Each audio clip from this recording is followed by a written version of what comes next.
Les papillons français. Les papillons français.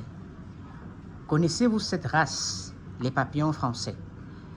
Lorsqu'on parle des papillons chez les lapins, on a régulièrement des papillons français, on a des papillons anglais.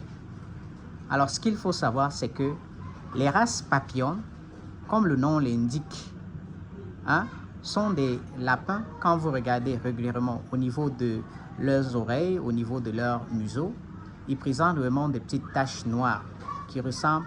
Donc, en fait, la forme de leur faciès ressemble aux papillons. Voilà. Donc, on les appelle les papillons français, les papillons anglais. Mais la caractéristique principale, c'est ça. Quand vous voyez le pelage, il est blanc avec des traits noirs sur le corps. Les papillons anglais, c'est blanc avec des traits marrons plutôt. Vous voyez? Donc, vraiment, on confond les deux. Et ils ne sont pas pareils. Alors, ce qu'il faut savoir, c'est que ce sont des lapins de chair. Ce sont des lapins qui grandissent un peu plus vite, même si ce sont des hybrides.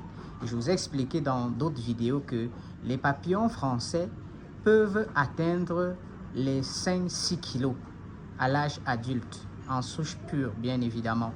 Donc, malheureusement, on va dire que à 99% dans les élevages africains, on a des hybrides sur plusieurs générations. Voilà.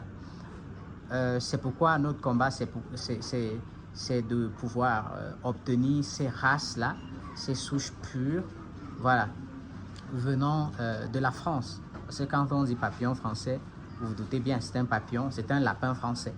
Papillon anglais, c'est un lapin anglais. Le néo-zélandais, c'est un lapin de la Nouvelle-Zélande. Donc, il y a ces lapins-ci, il y a les papillons français, il y a les papillons anglais, il y a les néo-zélandais, il y a les géants de Flandre, qui sont des lapins qui ont un très bon poids à l'âge adulte. Donc, surtout s'ils mangent bien, voilà, s'ils mangent bien, et voilà, le suivi est respecté, ils vont vous faire de très belles performances. Elles ne sont pas autant pour moi très prolifiques, mais elles ne sont pas moins prolifiques. Les portées des papillons vont souvent jusqu'à 12. Voilà, vont souvent jusqu'à 12, donc on ne peut pas dire qu'elle n'est pas très prolifique.